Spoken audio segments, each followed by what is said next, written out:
международные years, структуры this body has been о том, informing как international зарождался и structures прочно about укрепился how неонацизм the на Украине neo-Nazism и was как он born and поддерживался и proliferated поддерживается in на Ukraine, and государственном how it уровне. has been and continues to be held Краткая цитата.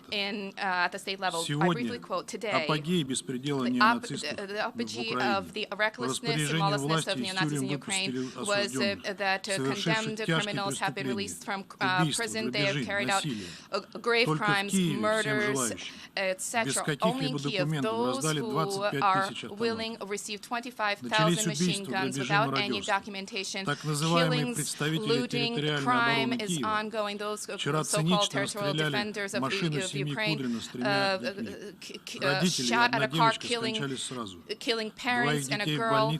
A young girl, 2 children are in hospital, critically wounded. The former acting president, following the unconstitutional coup in February of 2014, Turchinov called on all citizens who are not indifferent to slaughter Russians throughout the territory of the country. And this, despite the fact that the most recent document for Ukraine in 2019 sets out that almost 17%, and actually far more people are Russian there. Now, against the Russian Federation in social networks, an information war has been unleashed insofar as evidence of destruction of civilian infrastructure by the Russian military does not exist. Ukrainian attacks and accidental attacks bear out the fact that Ukrainian nationalists are carrying out this violence. Social networks have training manuals about how to create fakes to taint our military operation throughout Ukrainian social networks. There are 1.2 million such pieces of fake news.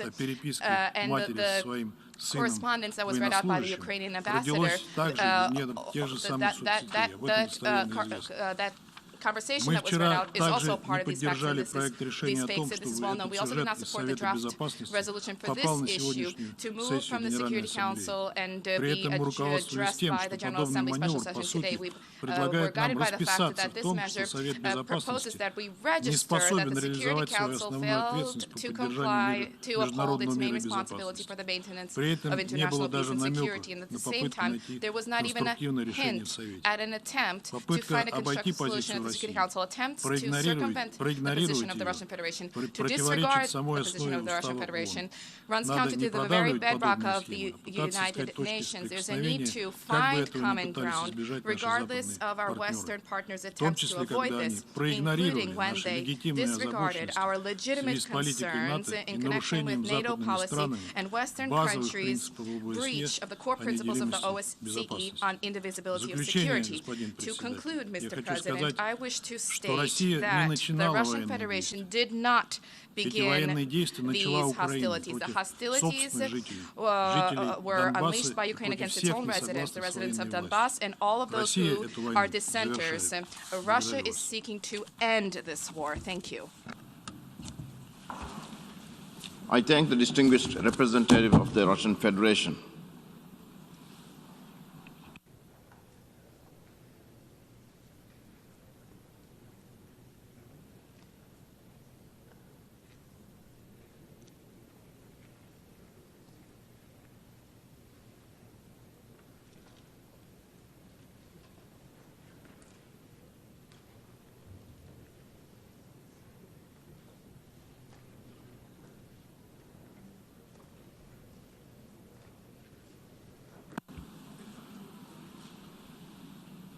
I now give the floor to the distinguished representative of the European Union.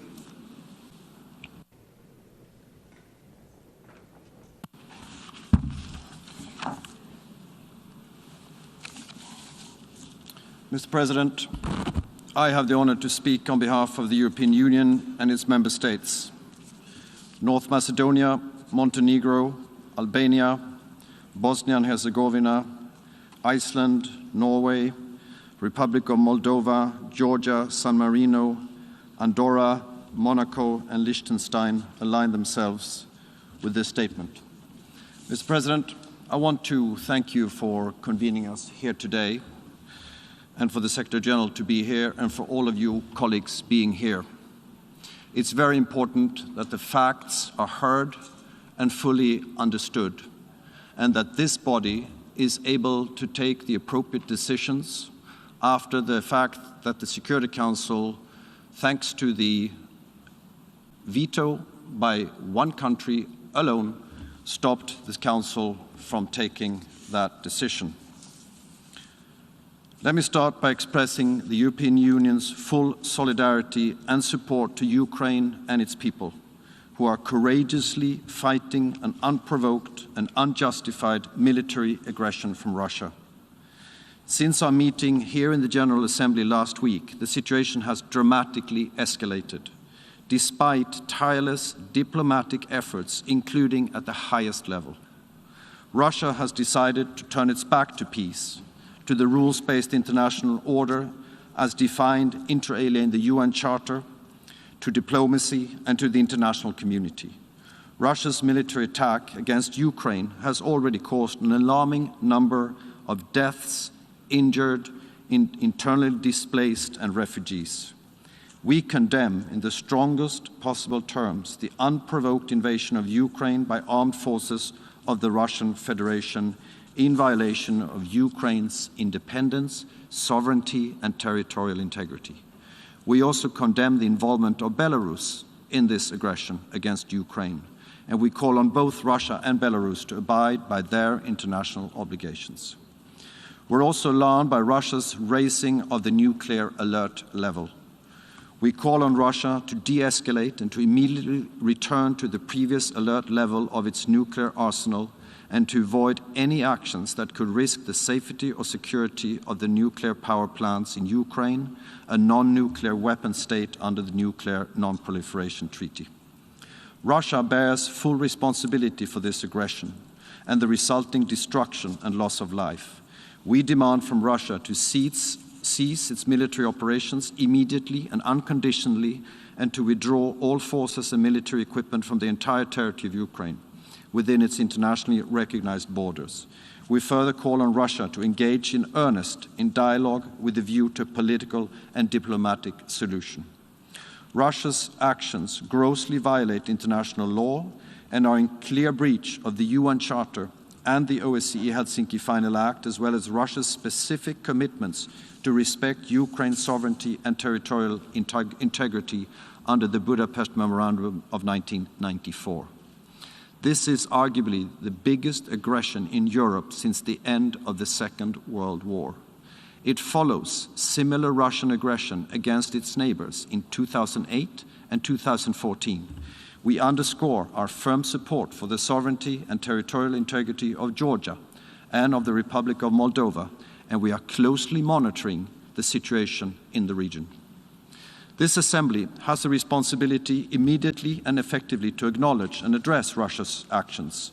Failing to do so will erode trust to the rules-based global order with the UN at its core and the UN Charter itself. It would send the wrong message to perpetrators of such aggression and aggravate similar risks to other UN member states in the region and beyond. We stand firmly by Ukraine and its people. We deplore the loss of life and human suffering.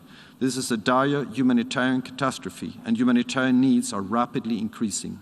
With the toll of IDPs and refugees rising, humanitarian support is a priority in the wider package of EU support offered to Ukraine in these trying days. The EU and its member states are providing urgently needed humanitarian assistance to the Ukrainian population. Ukraine has activated the Union's civil protection mechanism and is receiving urgently needed supplies from EU member states. In addition, the Republic of Moldova, to which more than 60,000 Ukrainians have fled, has requested and received EU humanitarian support in dealing with the human catastrophe caused deliberately by the Russian Federation's invasion of Ukraine. We call on Russia and Russia-backed armed formations to respect international law, including international humanitarian law. Civilians and civilian infrastructures must be protected and humanitarian access should be secured. We call on Russia and Russia-backed armed formations to allow safe and unhindered humanitarian access and stop their disinformation campaign and cyber attacks. We strongly condemn the involvement of Belarus in this aggression against Ukraine and call on it to immediately stop action and to abide by its international obligations. We recall our unwavering support for the independence, sovereignty, and territorial integrity of Ukraine within its internationally recognized borders, and we call on all UN members not to recognize the two self-proclaimed separatist entities. The EU has reacted swiftly and decisively to Russia's recognition of Ukraine's self-proclaimed separatist entities and the invasion of Ukraine. by adopting restrictive measures. We intend to take such measures against Belarus. Mr. President, let us be clear on this. We firmly believe that the use of force and coercion to change borders has no place in the 21st century. Let us recall that the UN Charter prohibits both the threat and the use of force against the territorial integrity or political independence of any state or in any other manner inconsistent with the purposes of the United Nations. Tensions and conflict should be resolved through dialogue and diplomacy. The EU, together with like-minded partners, have been united in making unprecedented efforts to achieve a diplomatic solution. But Russia has not reciprocated these efforts and instead opted unilaterally for a grave and premeditated escalation. With this one-sided step, Russia is further isolating itself. We are today at a crucial and historical moment. Too many times in the past, the international community has been blind or too slow in front of unfolding tragedies. Entire generations in many places around the world, many of you representing them, have paid and are still paying the price of inaction. We cannot make the same mistake again. We have to take action. After Russia's veto in the Security Council last week, the General Assembly has the responsibility to send a strong and united message on the need for Russia to immediately and unconditionally cease its military operations, withdraw its troops, and opt for genuine dialogue. We call on Russia to avoid, in particular, any action that places the safety and security of Ukraine's nuclear and radioactive waste installations at risk. The people of Ukraine and the whole world are watching us and counting on us, and will judge us on the decisions that we will take here in this special emergency session. And it's our duty and responsibility for all of us to do our utmost to defend the UN Charter and the international order. We therefore hope that this Assembly will massively support the resolution tabled by Ukraine and its partners. The EU and its member states will continue to do their utmost to protect the integrity of the rules-based international system, which is key to our collective security, and we call on all UN member states to do the same. On our side, we will continue to stand by Ukraine, support its democratically elected institutions and representatives and its people, including through additional political, financial, humanitarian and logistical support. I thank you very much, colleagues. I thank you very much, Mr. President. I thank the distinguished representative of the European Union.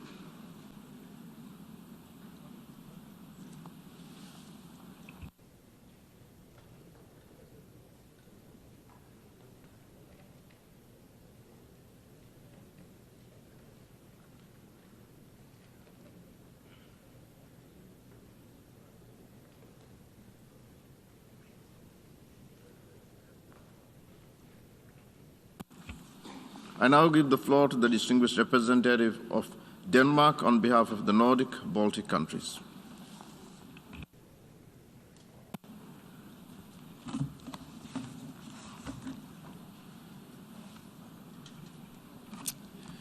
I have the honor to speak on behalf of the 8 Nordic Baltic countries: Estonia, Finland, Iceland, Latvia, Lithuania, Norway, Sweden, and my own country, Denmark.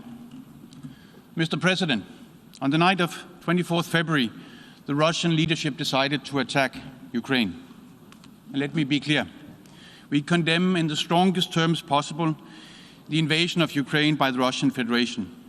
People around the world are watching with horror the tragedy unfolding in Ukraine.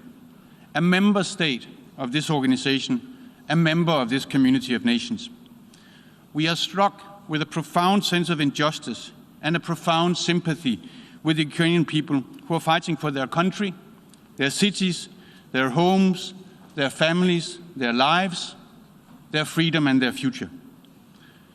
The Russian leadership's aggression and brutal armed attack is in clear violation of Ukraine's sovereignty and territorial integrity within its international recognized borders.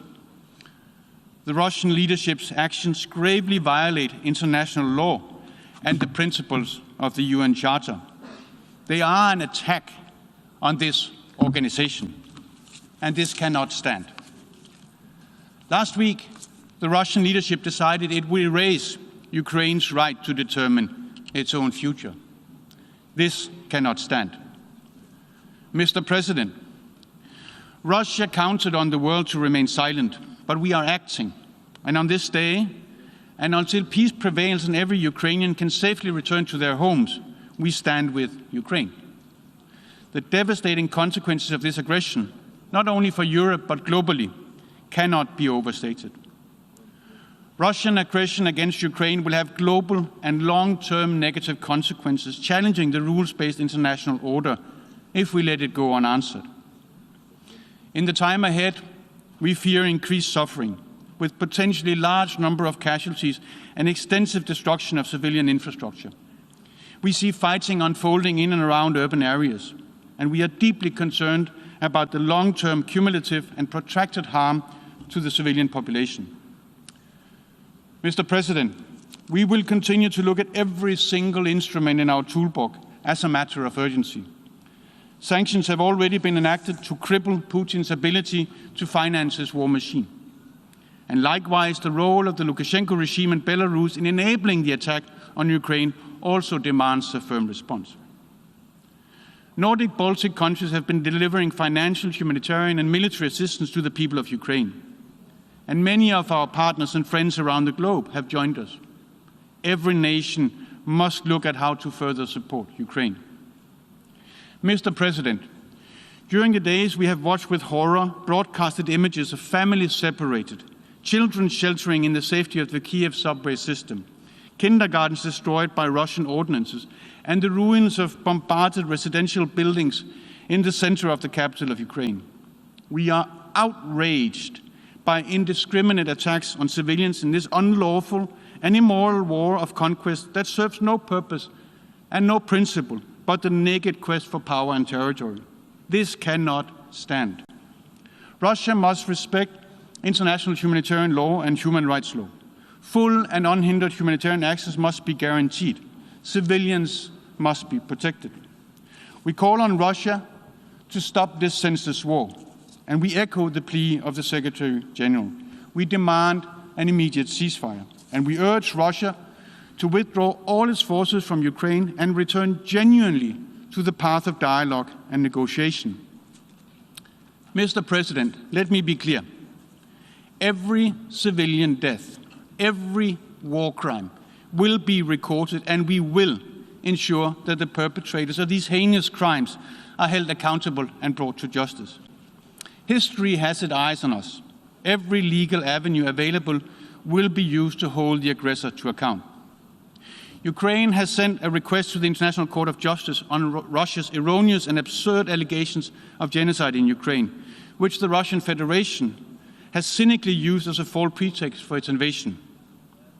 The International Criminal Court's prosecutor has also noted that he is monitoring Russia's invasion of Ukraine and has jurisdiction to prosecute war crimes and crimes against humanity.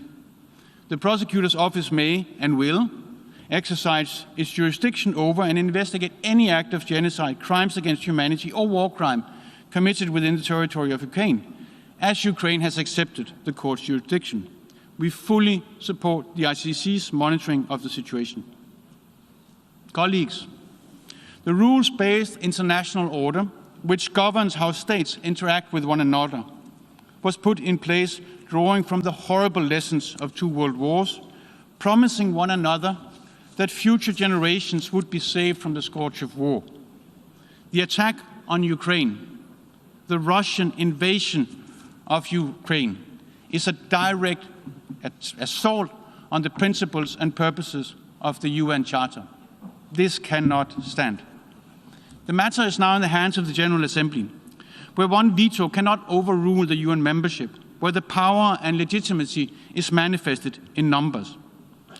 Russia's shameful use of the veto on a matter it bears full responsibility for is completely unacceptable. As a permanent member of the Security Council, Russia has a special responsibility for maintaining peace and security, not to violate the very principles of the UN Charter. The latest meetings of the Council demonstrated the need for reform. It demonstrated who had the firmness and valor to defend the UN Charter. No country can grow and thrive in isolation. Russia knows this. The General Assembly has the power to send a firm message to Putin. And what we say today and how we vote on the resolution presented will make a difference on the ground in Ukraine and to the Ukrainian people. They will be watching us, hoping that the world will come in on the side of the UN Charter and our promise of never again. Colleagues, Russia's unlawful and brutal armed attack on Ukraine will affect and impact everyone. And if we do not join our forces to turn back this tide today, we will be even less equipped to deal with similar crises and crimes in the future, wherever, on whichever continent they occur. Over the last week, we have heard powerful statements from representatives of every continent on this planet, from Africa to Asia, from Europe to the Americas, that Russia's behavior towards a fellow member of the United Nations cannot stand. And we will hear more today. And to those who still refer to two parties to a conflict, we echo the words of a protester who had written on her sign, "If Russia stops fighting, there will be no more war. If Ukrainians stop fighting, there will be no more Ukraine." That is the simple reality before us. That is the simple truth. The world will hold Russia and Belarus accountable for their actions. Russia as the main aggressor, Belarus as the enabler. I thank you, Mr. President. I thank the distinguished representative of Denmark.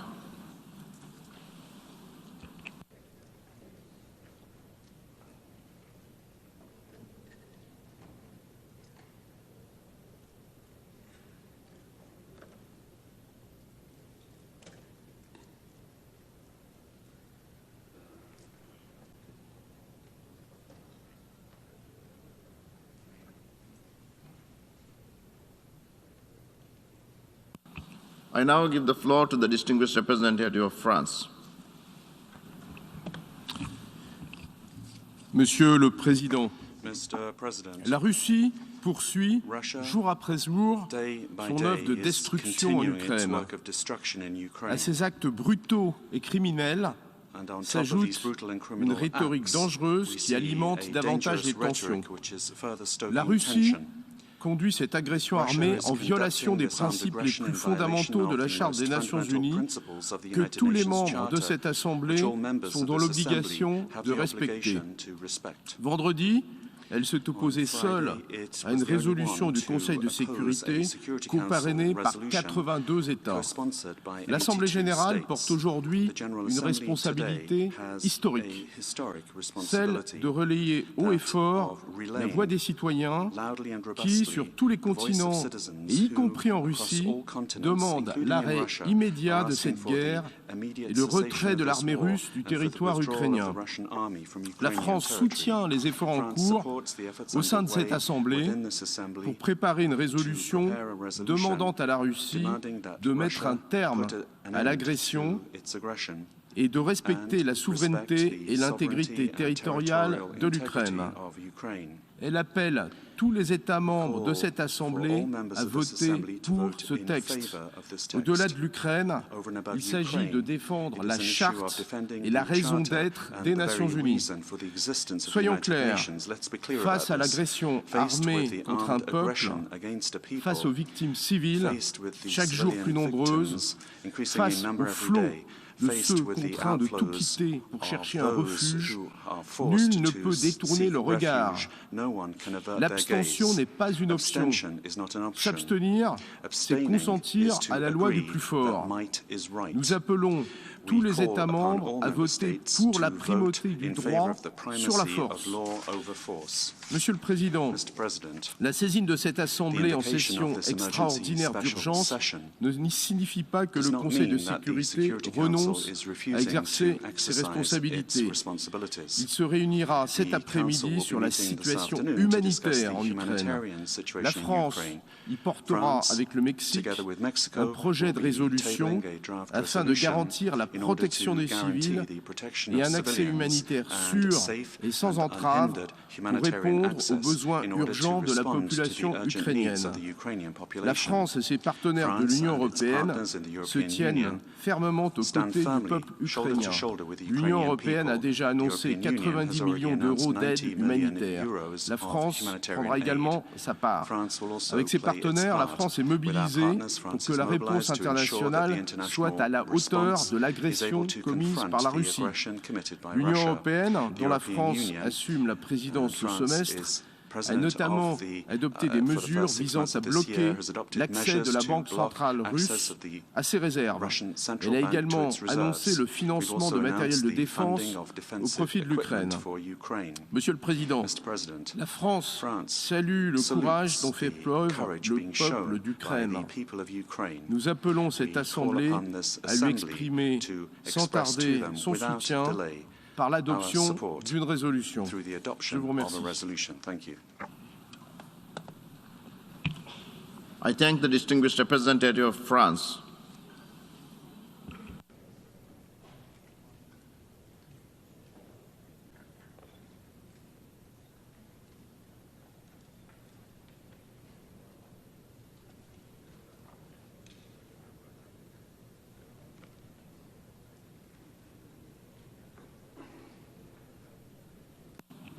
I now give the floor to the distinguished representative of the United Kingdom.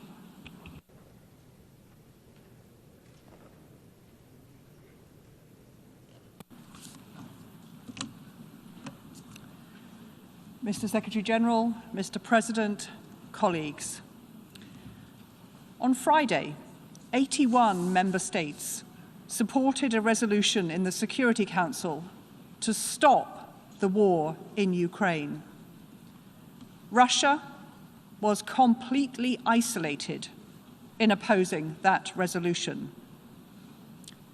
Today, we gather in the General Assembly to stand against Russia's illegal attack on Ukraine and its assault on the principles of the UN Charter. The facts are clear. Russia has invaded Ukraine without provocation and without justification. Russia has rained missiles and rockets down on Kyiv, Kharkiv, Odessa, and other cities. The brave men and women of Ukraine are enduring the barrage and have held their cities from Russian invaders. They are fighting for their country, for their continued future as a free and independent nation. But the humanitarian consequences are already immense. We hear of babies born in air raid shelters, children with bomb craters in their kindergartens, and today, news of the shelling of residential areas in Kharkiv. These are indiscriminate attacks on Ukrainian civilians. 7 million Ukrainians are displaced. In short, the scourge of war that our United Nations was created to prevent has been unleashed by Russia on Ukraine.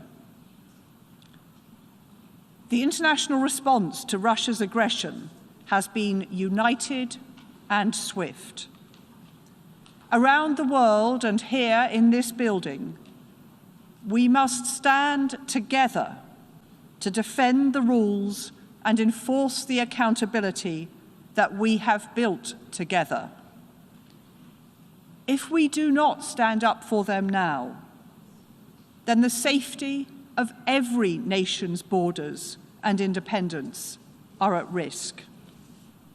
That is why we also condemn Belarusian support for Russia's invasion of Ukraine. As the Secretary-General said last week, Russia's actions are violations of the territorial integrity and sovereignty of Ukraine and conflict directly with the principles of the Charter of the United Nations. And as he said today, the only answer is peace. So our message today is simple. We offer our unequivocal support for Ukraine and the Ukrainian people. We call on President Putin to stop this senseless war. And we urge all fellow members of the United Nations to speak up for Ukraine and to defend the Charter. Slava Ukraini!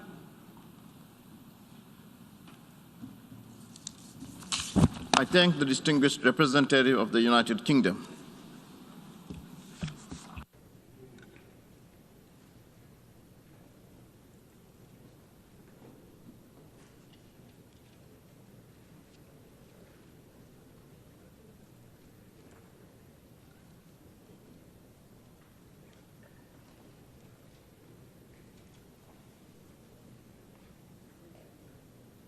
I now give the floor to the distinguished representative of Georgia.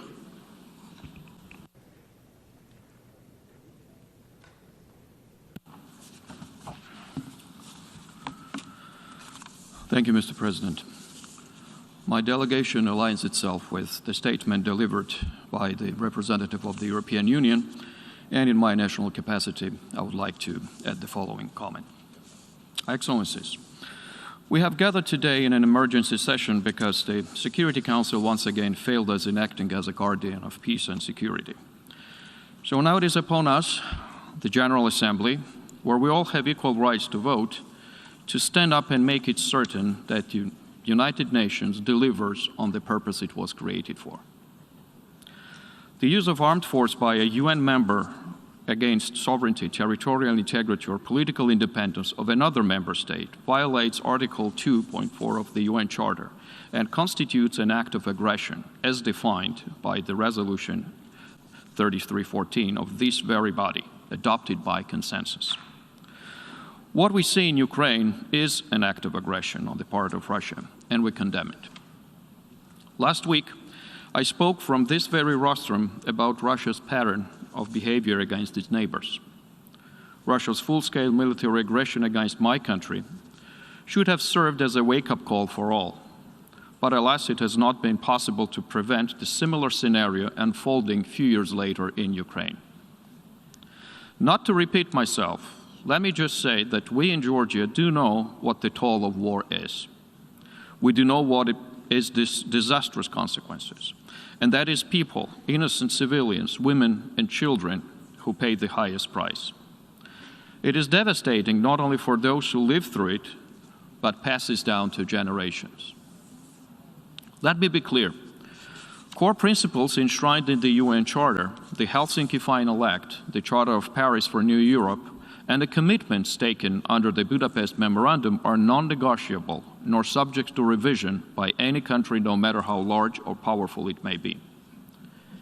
Territorial acquisition through use of force, or a threat to do so, is illegal and impermissible. Georgia calls on the Russian Federation to immediately cease its military activities and withdraw all its forces and armaments from Ukraine. Allow immediate access to all international humanitarian and human rights mechanisms wherever is needed on the entire territory of Ukraine. Reverse the decisions related to the status of integral parts of Ukraine's Donetsk and Luhansk regions and Crimea, and to do so the same with regard to Georgia. Withdraw forces, allow humanitarian access, reverse the status-related decision with regard to the occupied territories. Georgia was among the co-sponsors of the draft Security Council resolution that got vetoed. And we are the co-sponsors of the draft General Assembly resolution that is soon to be considered. This resolution, although it concerns Ukraine, is a watershed moment for all of us.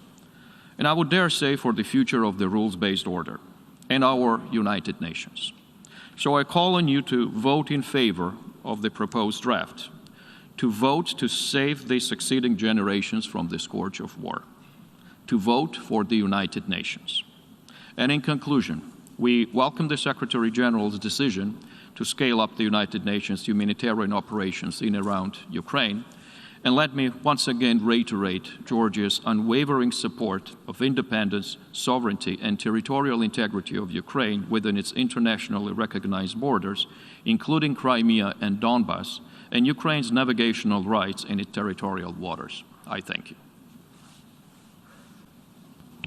I thank the distinguished representative of Georgia.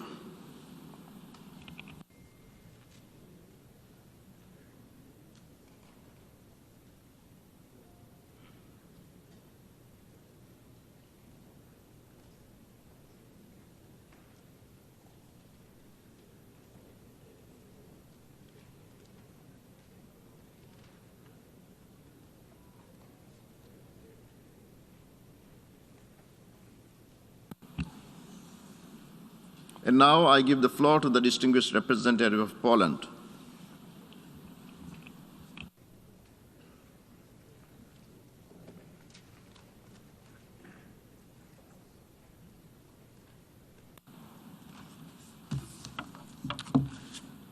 Mr. President, Mr. Secretary General, distinguished delegates, Poland fully supports the resolution just tabled by Ukraine and calls on each member state to stand firmly behind it.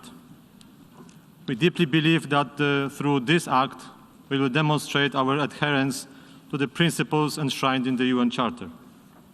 Only by upholding those fundamental principles, we can see the truly peaceful and long-term solution to the conflict caused by the Russian aggression in Ukraine.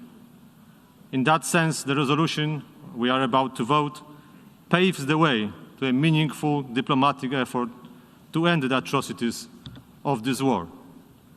To achieve peace, Poland, as the current chairmanship in office of the Organization of Security and Cooperation in Europe, called yesterday for the immediate ceasefire in Ukraine to let humanitarian organizations deliver assistance. But these appeals for peace are even more urgent when you look at the events in Ukraine from a close distance perspective.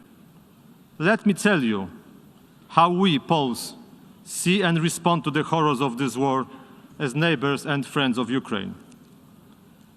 There is no doubt that we are confronted with one of the biggest humanitarian crises in Europe since World War II.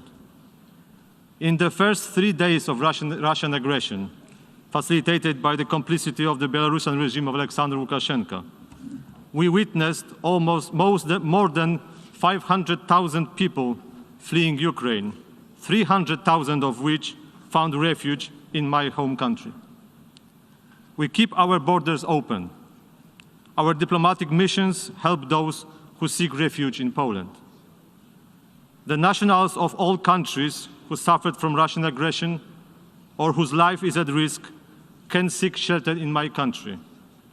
And I can tell you, only for the first half of today, we welcome people of 125 nationalities fleeing Ukraine to Poland. So that means it concerns us all. The list of these nationalities are too long to read to you. So I just read the first, those with more than 100 nationals fleeing to Poland only today in the morning. Ukraine, Uzbekistan, Nigeria, India, Morocco, Kazakhstan, Pakistan, Afghanistan, Poland, Belarus, Iran, Turkey, Algeria, and Russia. This refuge applies also to the students, which I understand is a serious concern of some colleagues here in the chamber. The students are also welcome to Poland, and they are offered to continue their studies in Poland. We know that some of the missions here in New York were targeted by the disinformation suggesting discriminatory practices at the Polish-Ukrainian border based on race and religion. I can tell you this is a complete lie and a terrible insult to us. Besides giving refuge, Poland delivers to those who suffer a very practical and tangible help. My government organized special trains for the elderly and mothers with small babies, as well as convoys with supplies and medical aid.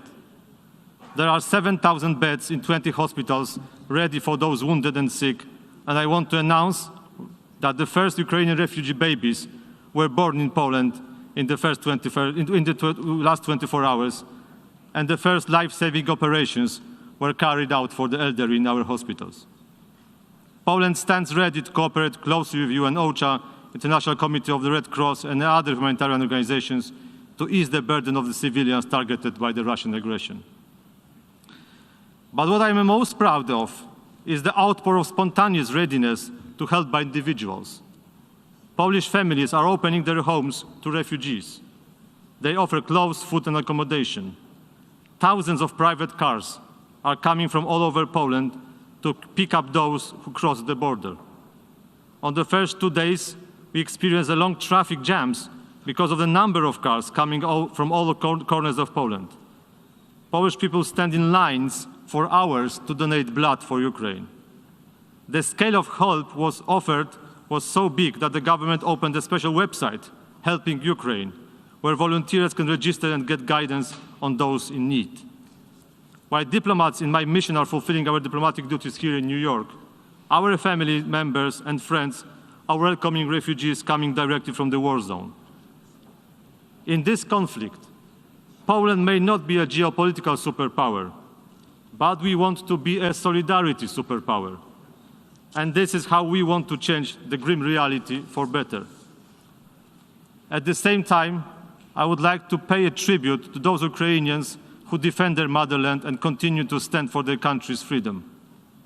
Those are not only soldiers, but also people like Vasilina, a 30-year-old mother of two small daughters, living in a village near the Polish-Ukrainian border. When offered a trip to Poland by my family, she answered, "I cannot leave Ukraine now. This is my country. I have to stay and take care of it." And now she is cooking food for soldiers and refugees at the border. A similar answer was given by our diplomats in Ukraine. We keep our embassies and consulates open, and they keep fulfilling their diplomatic and consular duties. Let me share, you colleagues, the message to you I received today in the morning from our ambassador, Bartosz Cichocki, in Kyiv. I quote, "I am the Polish ambassador to Ukraine. I work in Kyiv, a city the size of Berlin, inhabited by over 4 million people. From Thursday morning, I have to hide from the bombing in my basement several times a day. I wake to exchanges of machine gun fire. Windows are shaking from the missile detonations. I am convinced that right now, when you are deciding in New York, hundreds of thousands of terrified residents of Kharkiv, Dnipro, Zhytomyr, Mariupol, Lviv, and Kiev look at you with hope and faith in the power of international law." End of quote. And I wish to conclude by a reference to the warning expressed by a 19th century Russian novelist, Fyodor Dostoevsky, in his book with a meaningful title, Crime and Punishment. The message of the book is following. When someone, just like Raskolnikov, thinks he is exceptional and free from moral obligations, and therefore feels entitled to committing a crime of murder, in the end, he faces the punishment from the crime itself, because committing a crime is already one's biggest punishment. There is no crime without the punishment. Thank you very much. I thank the distinguished representative of Poland.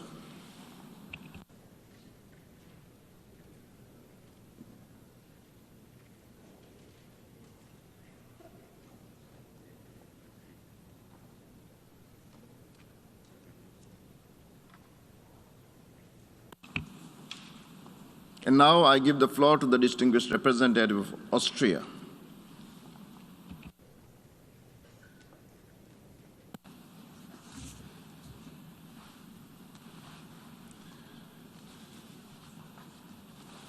Thank you, Mr. President.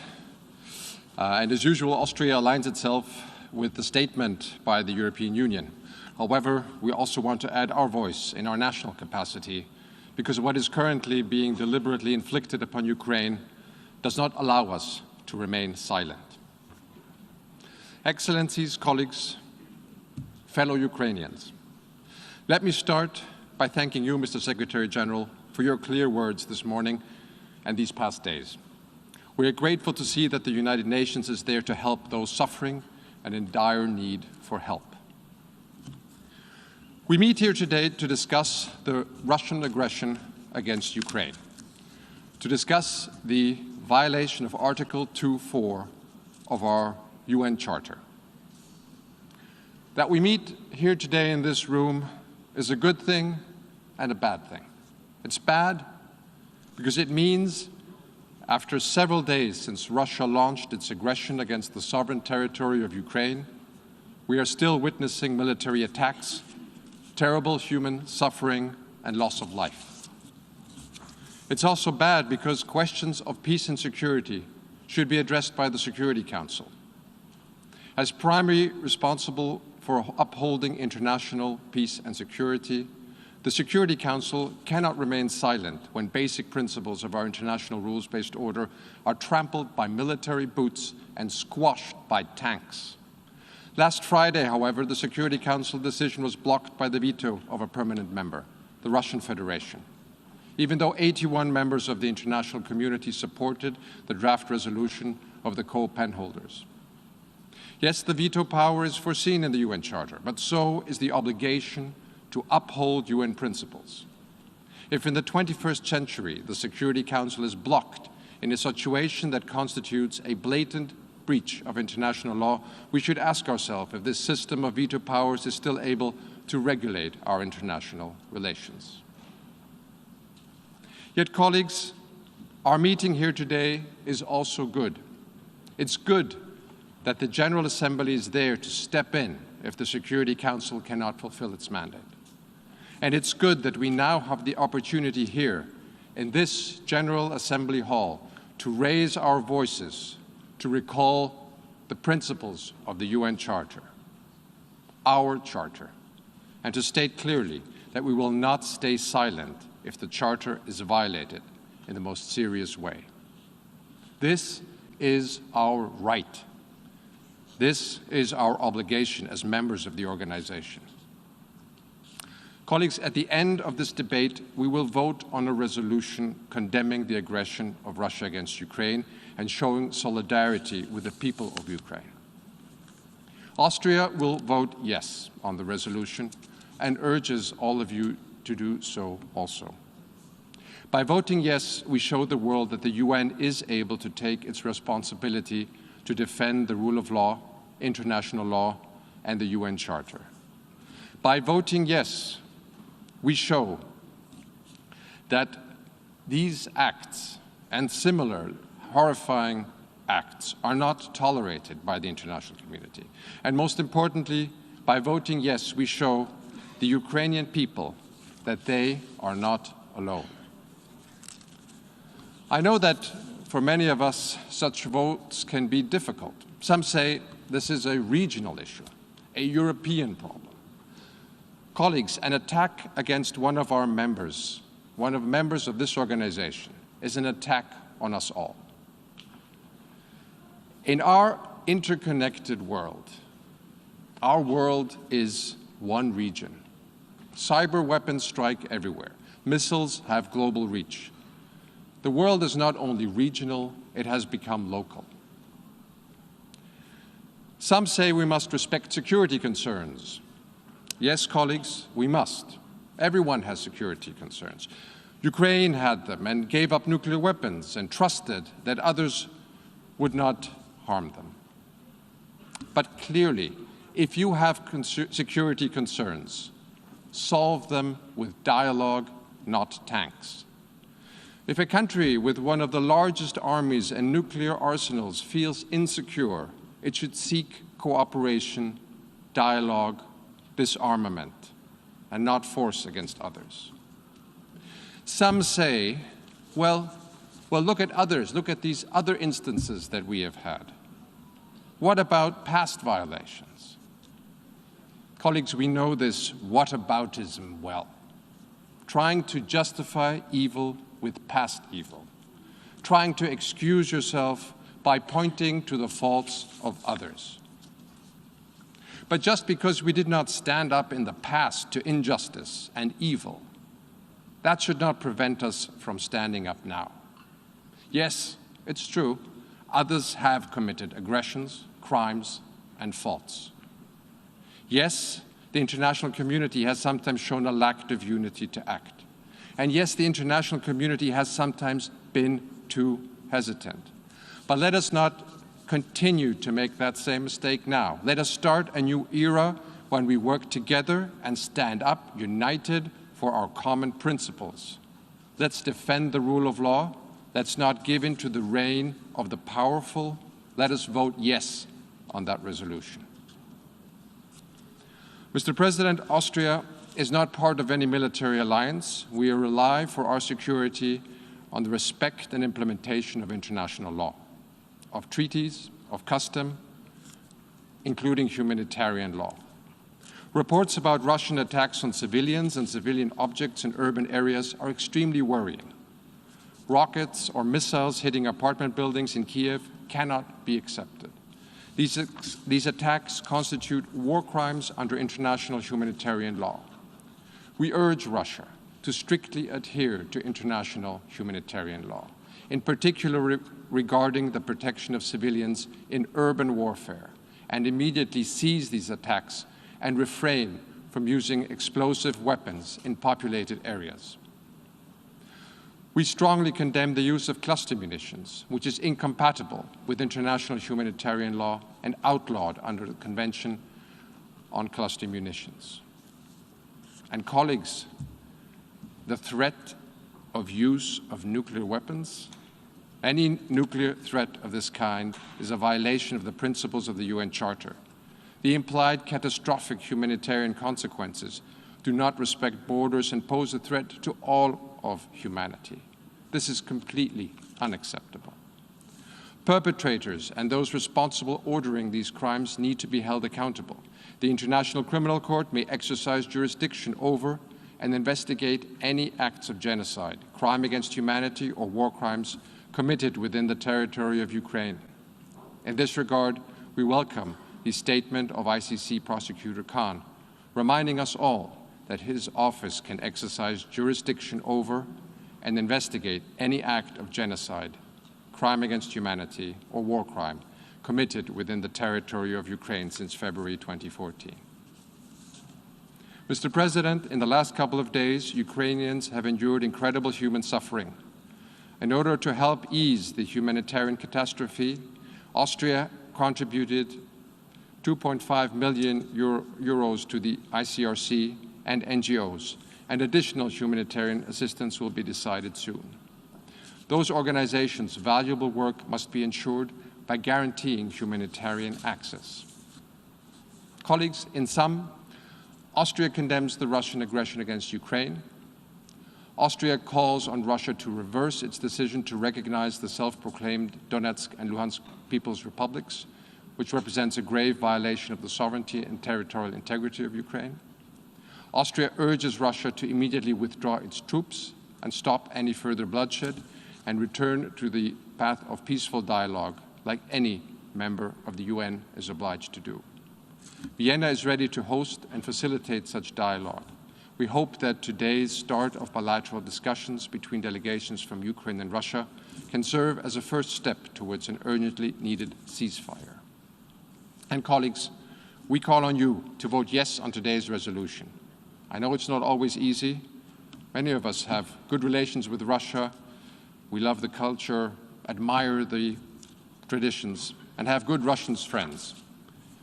But a good friend, an honest friend, will speak up and say what needs to be said to do and what needs to be done when a friend commits an illegal, an evil act. This is what this resolution is for. Imagine for one moment that you are in Ukraine's shoes.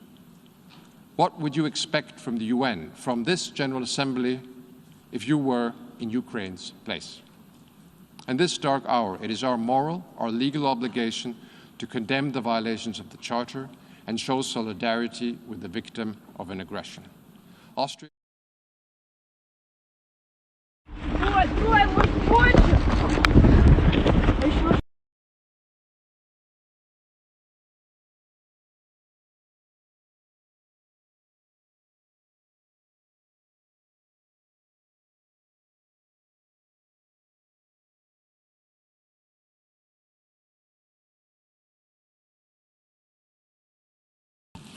I thank the distinguished representative of Austria.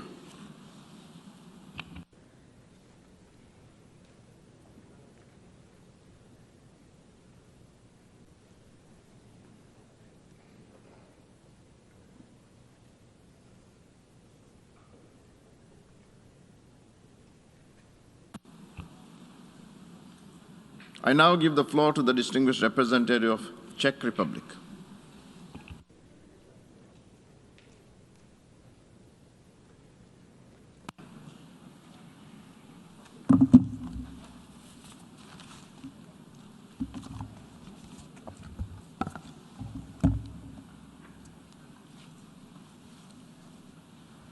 Mr. President, Mr. Secretary General, Excellencies. The Czech Republic aligns itself with the EU statement and wishes to add the following in its national capacity. Let me begin with the most important words I can say here today. We urge Russia to stop immediately its military actions and to unconditionally withdraw all its forces and military equipment from the entire territory of Ukraine. We are meeting here today at a critical moment, not just for Ukraine or Europe, but for the United Nations as a whole. A permanent member of the UN Security Council has started a war of aggression against a fellow UN member state. It is a blatant violation of international law. It is a flagrant violation of the UN Charter and its principles, which all we should uphold and abide by. This seminal document was written with the express purpose of averting the scourge of war. Russian President Putin chose to reject diplomacy and multiple offers for talks. Instead, he decided to launch a savage conquest, inflicting untold pain and suffering on the people of Ukraine. There are horrific reports coming from Ukraine. Civilians, including children, being killed in their hometowns. Families separated, hundreds of thousands of people forced to flee for their lives. Mr. President, let me make it crystal clear. Russia and its people are under no threat from Ukraine or NATO. We condemn in the strongest terms Mr. Putin's threat of using nuclear weapons.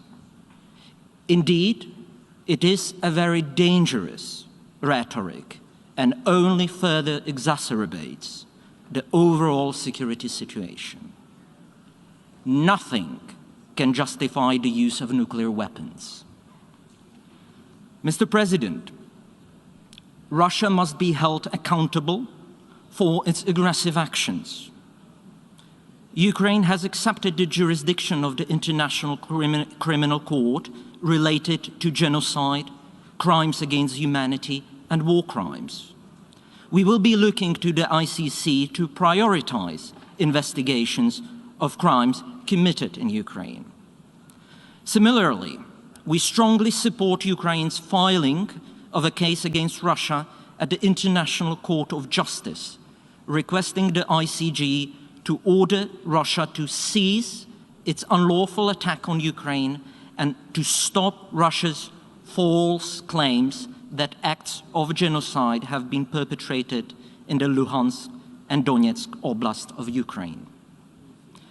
Mr. President, I would like to reiterate my country's unwavering support for the sovereignty, territorial integrity, and independence of Ukraine within its internationally recognized borders, including the illegally annexed Crimea. This is why the Czech Republic throws its full support behind the draft UN General Assembly resolution. The people of the Czech Republic stand firmly with Ukraine. Suffering of innocent civilians in Ukraine has raised a huge wave of solidarity among our people. Humanitarian aid is pouring across the border and to border regions where Ukrainians are fleeing in a desperate search for safety. The Czech government, local communities, as well as individuals, have offered and provided help to the people who have fled from the suffering caused by the Russian aggression, and we will continue to do so. Mr. President, we deeply regret the use of a veto by the Russian representative last Friday to block the UN Security Council resolution. This prevented the UN Security Council from fulfilling its fundamental role to maintain international peace and security. It is yet another proof of Russia's blatant disrespect for this organization. However, the large number of co-sponsors of the draft resolution clearly demonstrated the prevailing opinion of the international community. Mr. President, Russia cannot veto the reality on the ground. And let me here echo the words of the UN Secretary General speaking after last Friday's vote in the Security Council. The United Nations was born out of war to end war. Today, that objective was not achieved. We must never give up. We must give peace another chance. Dear colleagues, we, the representatives of 193 nations gathered here at this emergency special session of the UN General Assembly, have a solemn duty to uphold the purpose and basic principles of the UN Charter and international law, as we are about to take a vote on a draft resolution which is soon to be formally introduced. Dear colleagues, soon each and every member of this honorable body will have a chance to declare where they stand on the UN Charter and international law. And quite frankly, on the most crucial matter of war and peace. Excellencies, colleagues, I'm making a plea to each and every one of you representing here all UN member states. Please vote for this resolution. Vote with your conscience. Vote for the end of bloodshed and human suffering. Vote for peace. Vote for the UN Charter and international law. Vote for all the good our United Nations was founded to represent. And please let us not forget, the whole world is watching. Thank you. I thank the distinguished representative of the Czech Republic.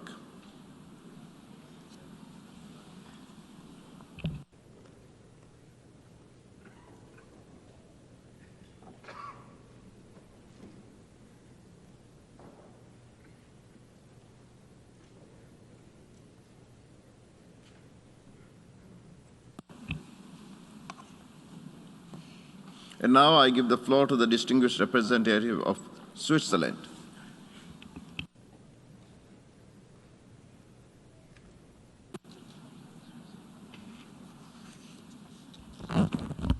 Monsieur le Président, Monsieur le Secrétaire général, chers collègues, comme Dag Hammarskjöld l'avait énoncé avec beaucoup de clarté, les Nations unies n'ont pas été créées pour nous amener au paradis, mais pour nous sauver de l'enfer. Et pourtant, ce que la population en Ukraine vit pendant ces jours ressemble beaucoup à ce à quoi nous nous sommes engagés à éviter. C'est pourquoi cette Assemblée se réunit aujourd'hui face à une guerre qui a déjà coûté la vie à de nombreuses personnes. Chaque vie perdue est une de trop. Nos pensées sont avec les victimes et leurs familles. Nous exprimons notre solidarité avec le peuple ukrainien et avec ses autorités démocratiquement élues. Nous sommes fortement préoccupés par la situation humanitaire et les déplacements de centaines de milliers de personnes. Cette Assemblée se réunit aujourd'hui à la demande du Conseil de sécurité, faute de consensus entre ses membres permanents. La Suisse a soutenu le projet de résolution au Conseil de sécurité visant à mettre fin aux hostilités et à rétablir le droit international. Le blocage de cette résolution par le veto d'un membre permanent est contraire à l'article 27 de la Charte. La Fédération de Russie, en tant que partie au conflit, aurait dû s'abstenir de voter. Nous soutenons pleinement le projet de résolution de l'Assemblée générale et appelons tous les États membres à en faire de même. La Suisse condamne fermement l'attaque de la Russie contre l'Ukraine. Elle est également préoccupée par l'utilisation du territoire bélarusse pour mener cette opération militaire. Les tentatives russes pour légitimer son action ne sont pas crédibles. Il n'y a eu aucune provocation permettant de justifier une telle attaque. Nous appelons la Russie, comme tous les États dotés d'armes nucléaires, à s'abstenir de toute menace d'utilisation de ces armes, voire de leur utilisation. La Russie vient de se joindre à une déclaration des P5 qui réaffirmait qu'une guerre nucléaire ne peut être gagnée, ne doit jamais être menée. La Suisse réitère son plein soutien à l'indépendance, à la souveraineté et à l'intégrité territoriale de l'Ukraine, à l'intérieur de ses frontières internationalement reconnues. La Suisse appelle à nouveau toutes les parties à respecter le droit international humanitaire, ainsi que les droits de l'homme. Nous en condamnons toutes les violations. Cela vaut également pour le cyberespace. La protection de la population civile ainsi que des personnes hors de combat doit être la priorité. La Suisse est profondément préoccupée par les allégations étayées d'utilisation d'armes à sous-munitions. Les biens indispensables à la survie de la population civile, de même que les infrastructures civiles et médicales, ne doivent pas être pris pour cible. De plus, nous demandons aux parties d'assurer l'accès humanitaire rapide et sans entrave, ainsi que la sécurité du personnel humanitaire et médical. La Suisse est solidaire. Elle s'engage à mobiliser des ressources supplémentaires pour répondre aux besoins humanitaires en Ukraine et dans la région. Conjointement avec ses partenaires européens, elle maintiendra sa longue tradition d'accueil pour les réfugiés. En outre, la Suisse a repris entièrement les sanctions de l'Union européenne contre la Russie. Nous saluons le travail de la mission spéciale d'observation de l'Organisation pour la sécurité et la coopération en Europe. Nous regrettons que la situation grave n'a laissé pas d'autre choix à l'organisation que d'évacuer temporairement son personnel.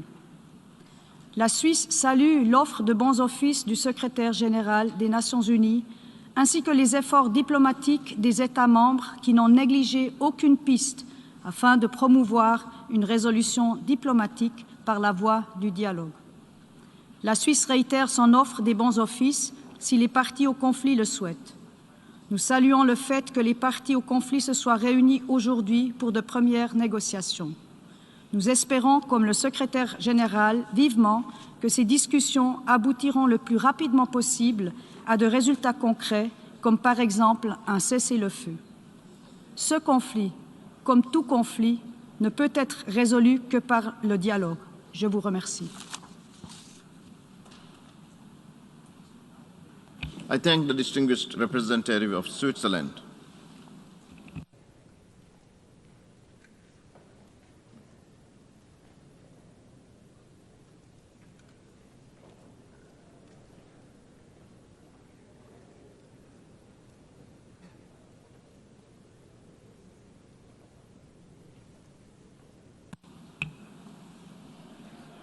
I now give the floor to the distinguished representative of New Zealand.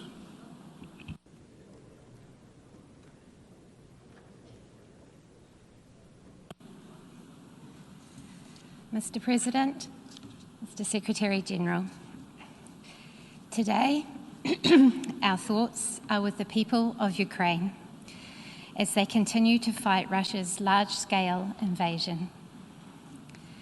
Innocent lives lost, everyday lives in turmoil, young and old lives that will never be the same as innocent people suddenly find themselves as refugees. The worst part of the trauma we see unfolding in front of us is knowing that it was completely avoidable. New Zealand is in no doubt that the conflict in Ukraine is a direct result of the unprovoked and unjustified actions of Russia and its decision to flagrantly ignore international law. Russia is escalating its aggression by its decision to increase the readiness of its nuclear weapons. Russia's actions are nothing short of the acts of a bully. New Zealand supports the Secretary-General's assessment that these acts represent a clear violation of the territorial integrity and sovereignty of Ukraine and are inconsistent with the principles of the Charter of the United Nations. In standing in support of Ukraine, we are also standing in defence of the UN Charter. We cannot pick and choose when to espouse the centrality of the Charter. This emergency session of the General Assembly is taking place as a direct result of Russia's actions alone. Its ongoing military aggressions threaten not only the peace and security of Ukraine, but that of Europe and of the international community.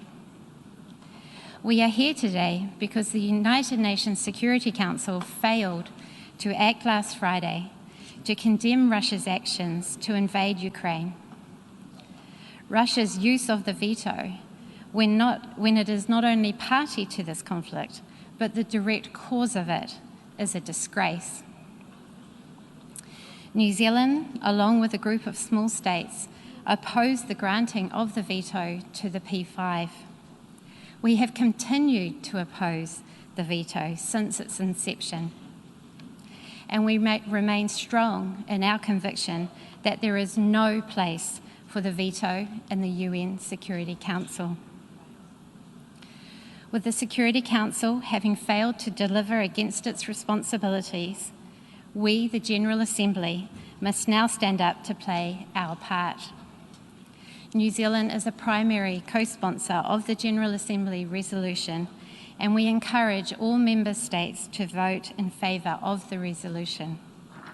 In support of Ukraine, in support of international peace and security, and in support of our treasured UN Charter.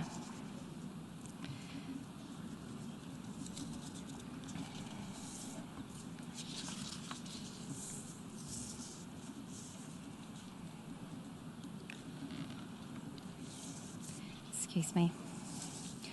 New Zealand has consistently expressed our strong support for international efforts to de-escalate the Ukraine crisis diplomatically.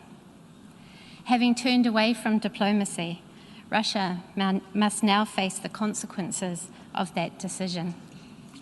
New Zealand has joined other member states in implementing measures to respond to Russia's actions, including introducing targeted travel bans against Russian government officials and other individuals associated with the Russian invasion of Ukraine, and prohibiting the export of goods to Russian military and security forces. Our thoughts today must be with the people of Ukraine, who are now facing a humanitarian crisis caused by the conflict. We echo the President of the General Assembly's call that all member states must uphold their obligations under international humanitarian law. Further, we, the international community, must act now to prevent further pointless loss of innocent life and to support those who now find themselves displaced through no fault of their own. We commend Ukraine's neighbours for their selfless acts of taking in large numbers of Ukrainians and other nationalities who seek refuge from this conflict. We acknowledge with a grim sense of horror, but sadly, little surprise, the role of accomplice and facilitator that Belarus has played in support of Russia's invasion. New Zealand has also extended its travel bans to key members of the Belarusian government. New Zealand is contributing financially to the humanitarian response and will consider all humanitarian options available to support the international humanitarian response. We welcome France and Mexico's tabling of a humanitarian resolution in the United Nations Security Council today. Finally, Aotearoa New Zealand is a proponent of peace and reconciliation. In this vein, we say to Russia, act consistently with your international obligations, cease military operations in Ukraine, permanently withdraw to avoid a catastrophic and pointless loss of innocent life. Take all possible steps to protect civilians in line with international humanitarian law and return to diplomatic negotiations as a pathway to resolve this conflict. Thank you. I thank the distinguished representative of New Zealand.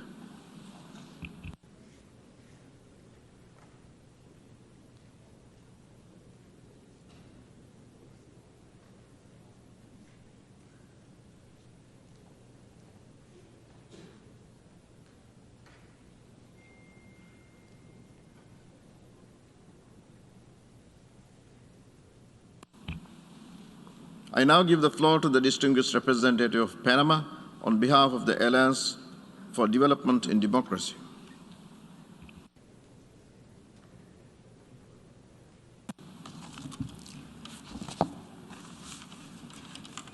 Señor Presidente y señor Secretario General, la República de Panamá, en nombre de la República de Costa Rica y República Dominicana, como países miembros de la Alianza para el Desarrollo en Democracia, tiene el honor de dirigirse a esta 11ª sesión especial de emergencia con el fin de expresar su posición de esta convocatoria y al proyecto de resolución la agresión armada no provocada por la Federación Rusa contra Ucrania.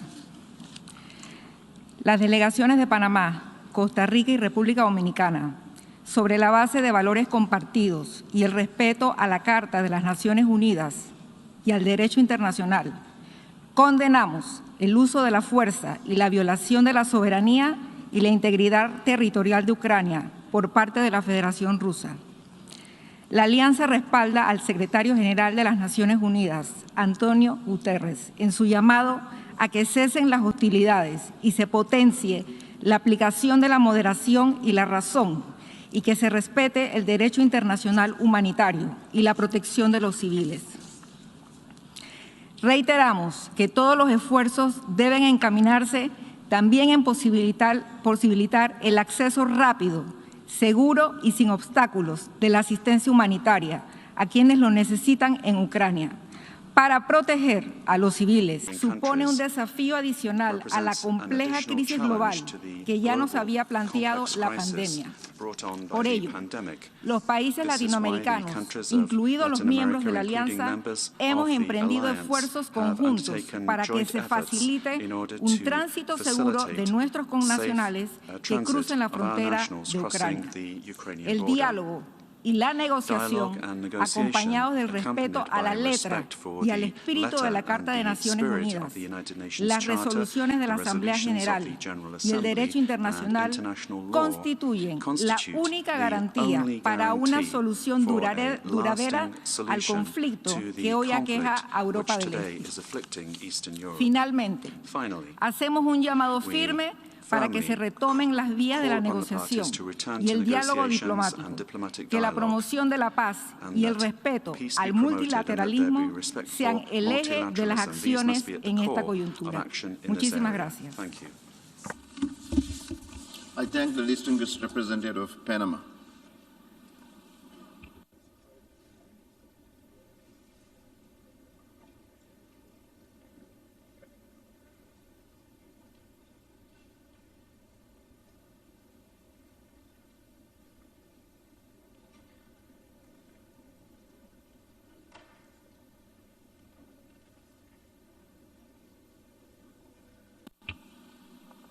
I now give the floor to the distinguished representative of China.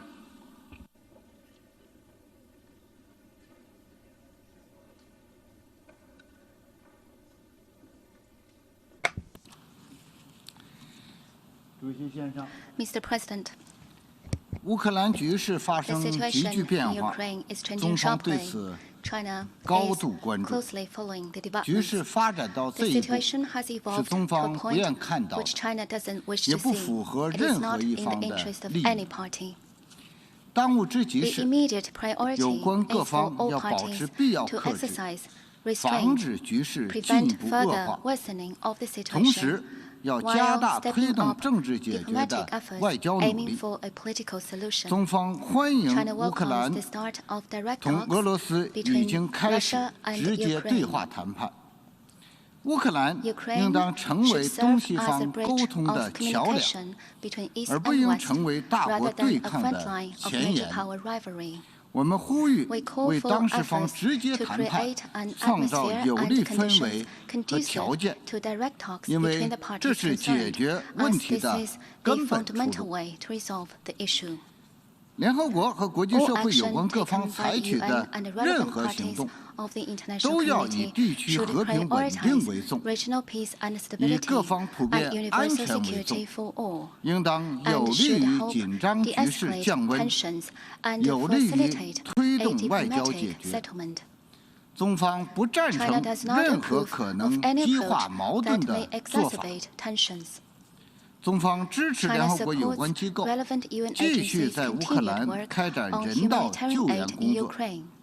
我们认为，平民的生命财产安全和人道主义需求应当得到有效的保障。主席先生，中国作为联合国安理会常任理事国，始终认真履行维护国际和平与安全的责任。中方关于尊重国家主权和领土完整、遵守联合国宪章宗旨和原则的基本立场是一贯的、明确的。我们将继续为寻求和平、实现和平发挥建设性作用。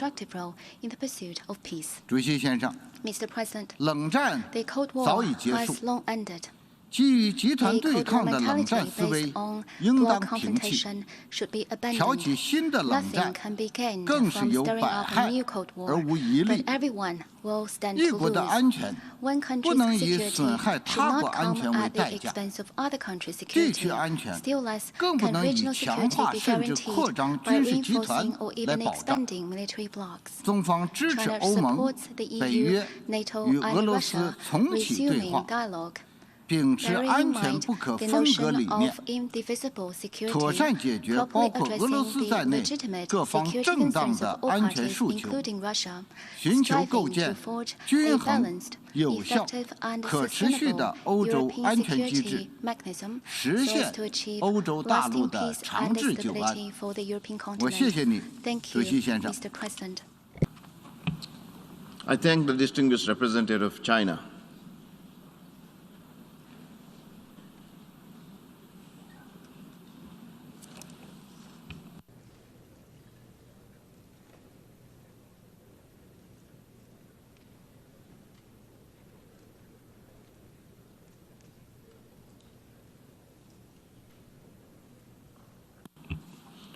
I now give the floor to the distinguished representative of Bulgaria.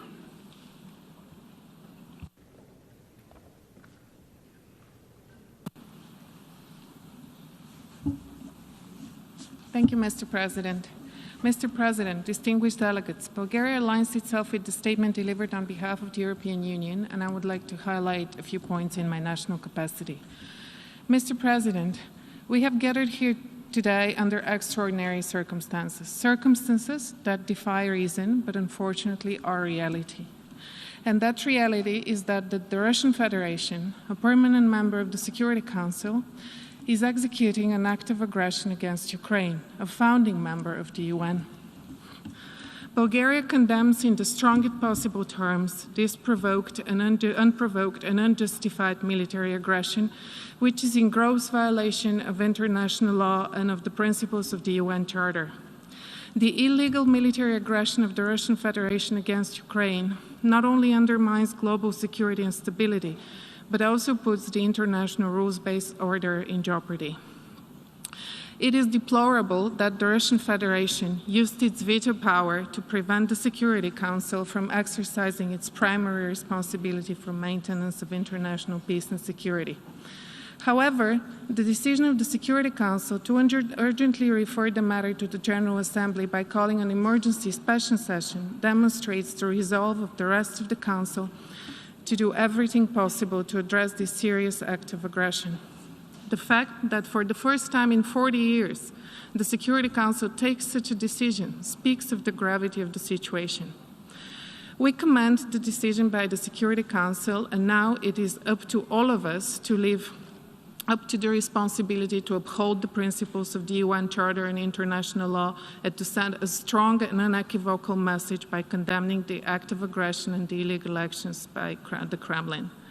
Bulgaria demands that the Russian Federation immediately cease its military actions, unconditionally withdraw all forces and military equipment from the entire territory of Ukraine, and fully respect Ukraine's territorial integrity, sovereignty, and independence within its internationally recognized borders.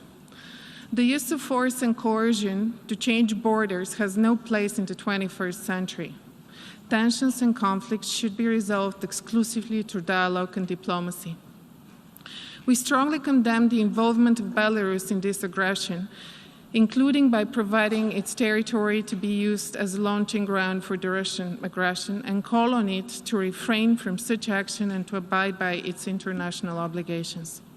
The reports of civilian casualties, including of children, and the destructions of civilian infrastructure, including critical infrastructure, are deeply concerning. We are particularly outraged by the use of weapons that have indiscriminate effect in residential areas and against the civilian population. This is unacceptable and must stop immediately. We call on the Russian Federation to fully respect international humanitarian law and international human rights law and to allow safe and unhindered humanitarian access and assistance to all persons in need. The Russian Federation bears full responsibility for this aggression and all the destruction and loss of life, and the leadership of the Russian Federation should and will be held accountable in accordance with international law. Mr. President, colleagues, it is our duty to do the right thing. We need to stand together against any act of aggression and against any violation of the UN Charter. We need to fiercely defend the principles of the UN Charter, international law, and the rules-based order because they are our only guarantee for peace. We cannot turn a blind eye when a blatant act of aggression is being executed against a sovereign, peace-loving nation. Today, it is against Ukraine. Tomorrow, it could be against any one of us. In conclusion, I would like to reiterate Bulgaria's unwavering support for the sovereignty, independence, unity, and territorial integrity of Ukraine within its internationally recognized borders. I would also like to thank the Ukrainian people for their extraordinary courage and resilience. You're not alone. Thank you. I thank the distinguished representative of Bulgaria.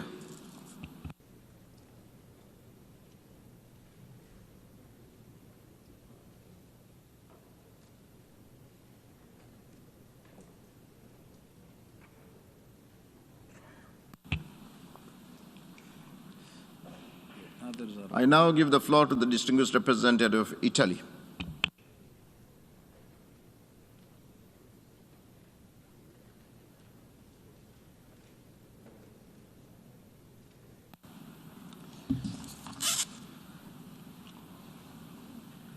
Mr. President, Mr. Secretary General, dear colleagues, Italy aligns itself with the statement of the European Union and wishes to add the following remarks in its national capacity. We do welcome the convening of this special emergency session, following the impossibility for the Security Council to discharge its duties and adopt its own resolution on the matter. Due to the veto of the Russian Federation, the General Assembly had an obligation to make its voice heard in front of such a grave threat to international peace and security. We are thankful to those members of the Security Council that made this possible.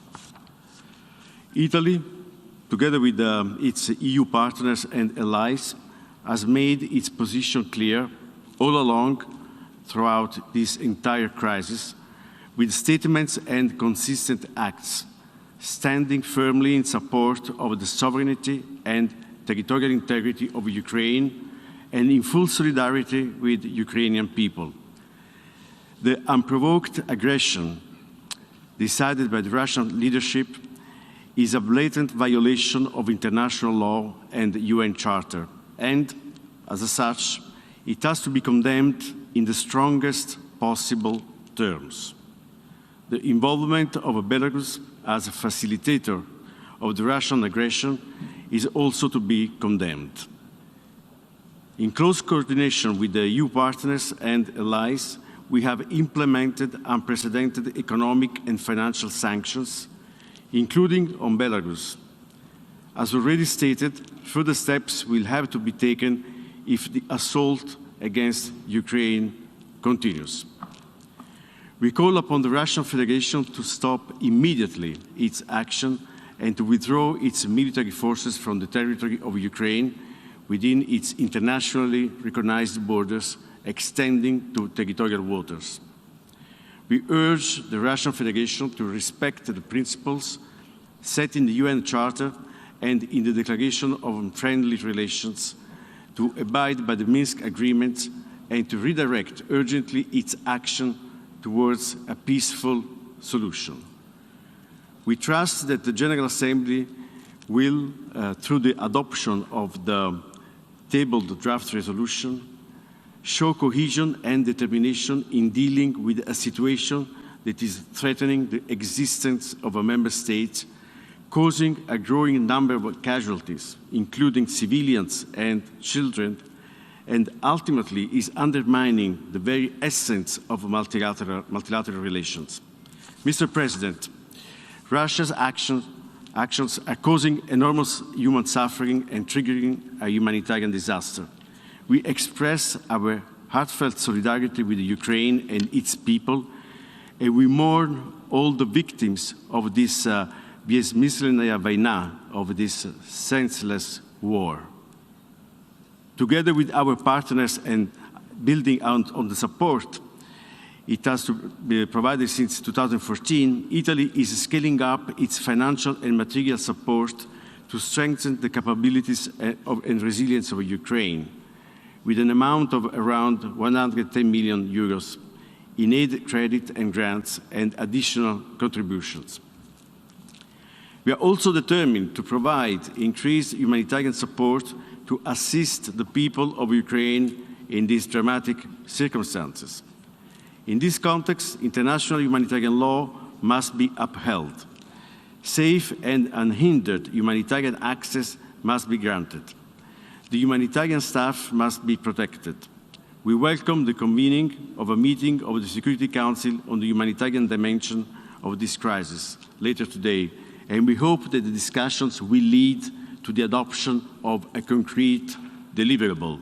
Lastly, we acknowledge and support the statements of the Secretary General in defense of the principles of the UN Charter and his action in support of the humanitarian needs in Ukraine. Italy will remain actively engaged in close coordination with its European partners and allies and reaching out to the broader UN membership in favor of the immediate halt of this aggression and in support of the urgent return to a peaceful path. I thank you, Mr. President. I thank the distinguished representative of Italy. The undermining of the Minsk agreements by all parties and the discrediting of the security concerns voiced by Russia prepare the ground for the crisis we are all witnessing. Let me be clear, however, this situation in no way justifies the use of force against the territorial integrity and sovereignty of any member state. It is against the most basic norms and principles we all abide by and a clear breach of the UN Charter. Mr. President, it is of our collective interest to jointly do all we can to stop and reverse the belligerent actions before it is too late. Brazil reiterates its calls for an immediate ceasefire in Ukraine, as well as for full respect for international humanitarian law. Equally important, we call all actors involved to reassess their decisions concerning the supply of weapons, the recourse to cyber attacks, and the application of selective sanctions, particularly those which could affect the global economy, including the critical area of food security. At this moment, we need constructive solutions, not actions that will only prolong hostilities and spread the conflict, with rippling effects to the world's economy and security. As we speak, hundreds of thousands of civilians have already fled Ukraine. Many more will certainly follow, millions perhaps. The destruction of infrastructure has left people without electricity and water.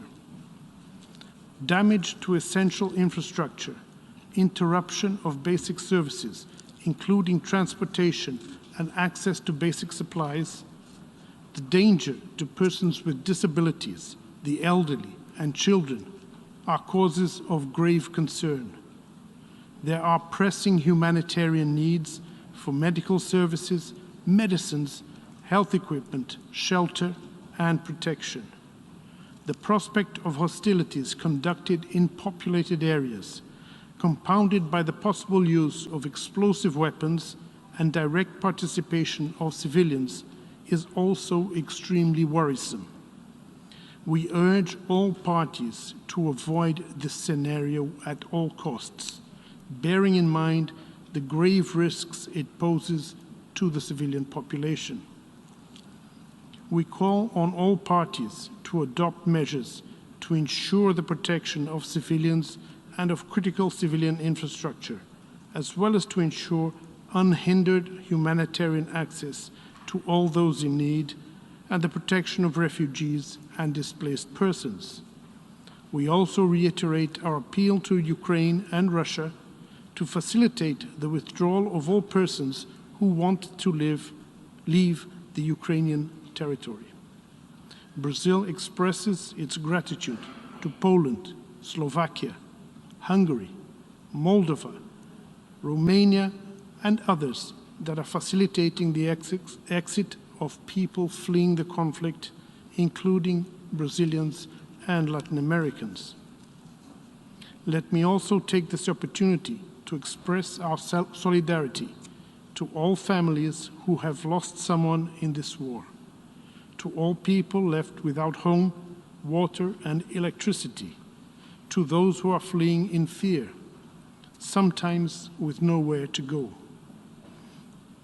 and to everyone who is now trapped in a conflict zone, desperately attempting to find refuge. I wish to commend all personnel that are now in Ukraine trying to alleviate the suffering of the population. We know that you are doing your best in very challenging circumstances, and we know that more could be done to assist you in your efforts. Mr. President, few times has the General Assembly been convened under the Uniting for Peace resolution. By meeting today, the international community shows its unwavering determination to reach a diplomatic solution to the ongoing conflict in Ukraine. A peaceful settlement of the crisis is not only the cessation of hostilities, it is about creating the conditions for a greater sense of security among all involved. It is about rebuilding bridges and regaining trust. And it is about respect.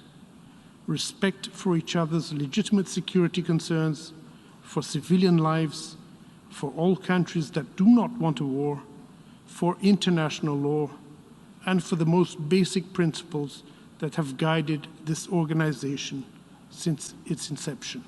I thank you, Mr. President. I thank the distinguished representative of Brazil.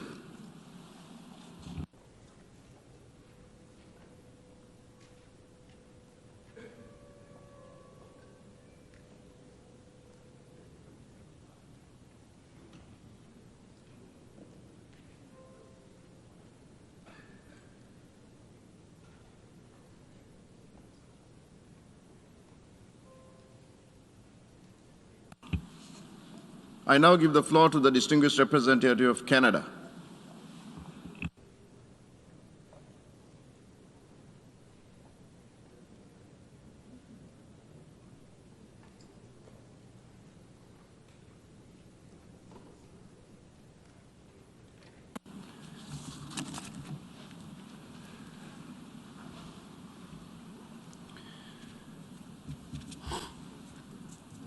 Monsieur le Président, Monsieur le Secrétaire général, chers délégués, nous nous réunissons à une heure très grave. La Fédération de Russie, membre permanent du Conseil de sécurité, a lancé une guerre d'agression illégale et injustifiable contre la souveraineté, l'intégrité territoriale et l'indépendance politique de notre État membre de l'ONU, l'Ukraine.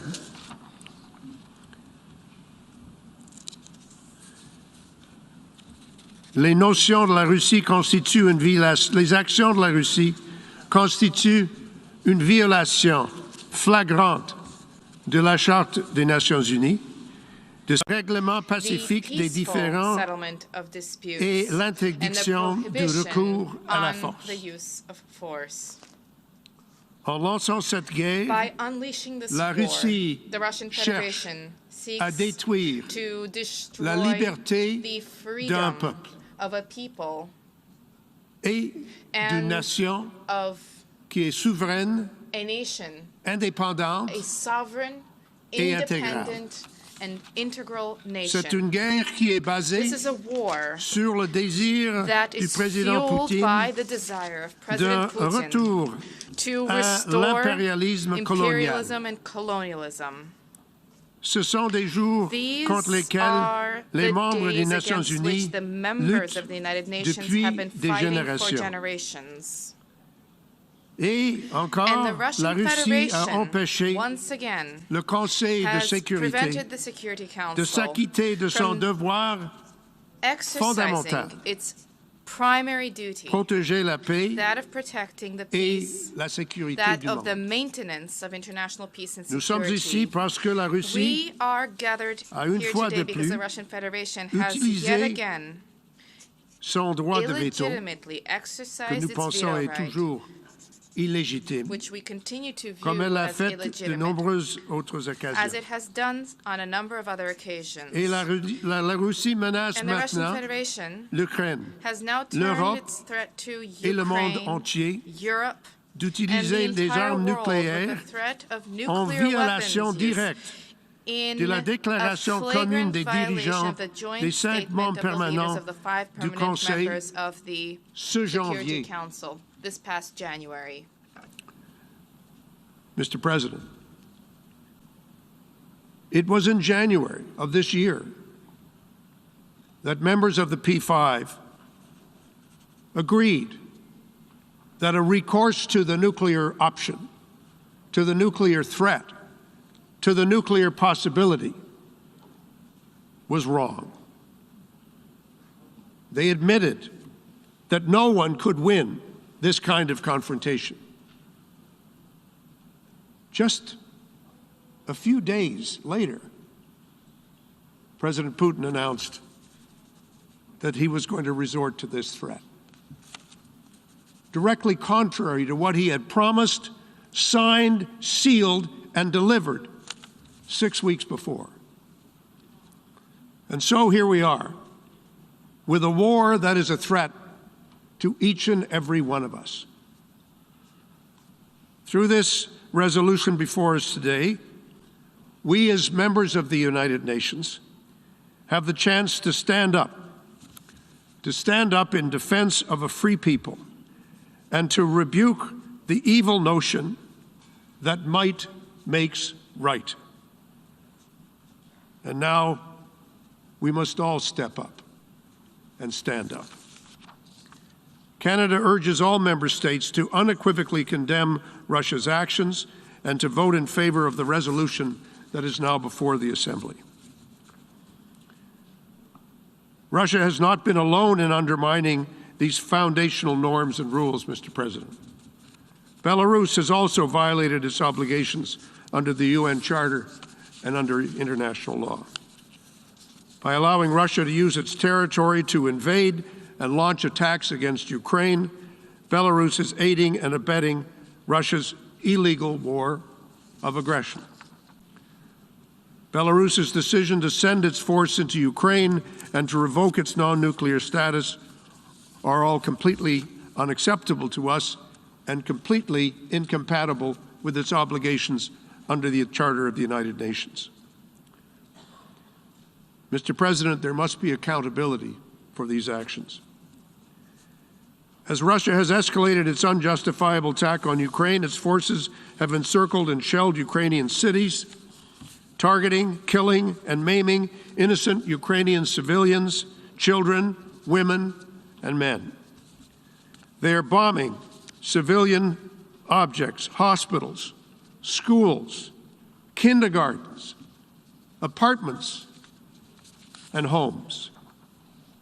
They're looting and forcibly displacing civilians. Many hundreds of thousands have fled in freezing temperatures, seeking shelter across Ukraine's borders. There are credible reports that Russian forces are using prohibited weapons, including cluster bombs, and imposing siege warfare on Ukrainian cities. This is not news that comes in last week, news that comes in this morning. Pictures one can see visibly on social media as to what is taking place. Very different from the wars that have been waged in the past. We know what is happening in real time, and it is completely abhorrent. Let me be very clear, Mr. President. These are violations of international law, and they are acts that could amount to war crimes under international humanitarian law. Those acts flow directly from decisions that were made by President Putin and his inner circle, that were enabled by Belarus and their leaders, and carried out by Russia's armed forces and its proxies. These crimes began with an idea.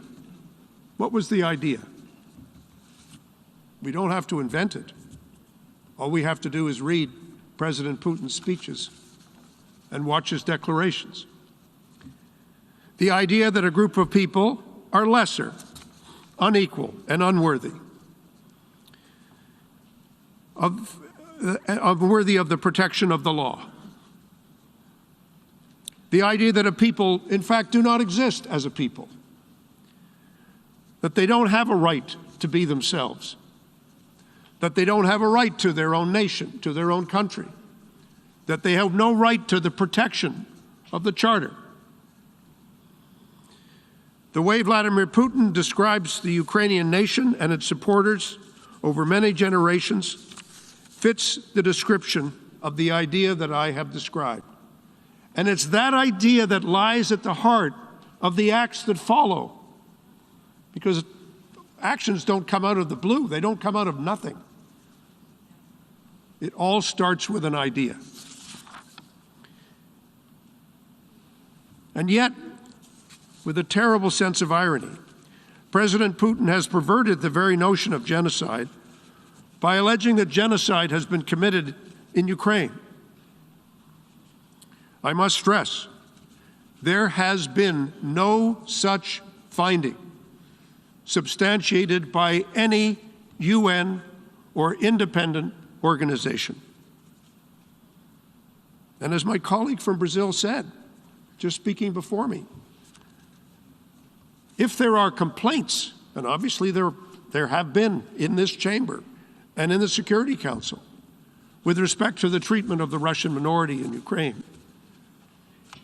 Even if those complaints were fully justified, they are not an excuse for war, and they are not an excuse for the aggression that we have seen. Ukraine has filed its own application under the Genocide Convention to the International Court of Justice.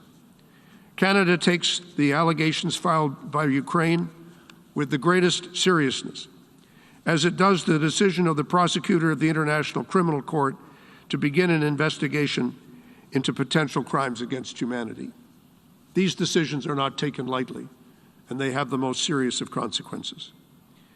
But I want to stress, it is the International Court of Justice and the International Criminal Court that are the places for these allegations to be dealt with, not the battlefield, and never by unilateral aggression.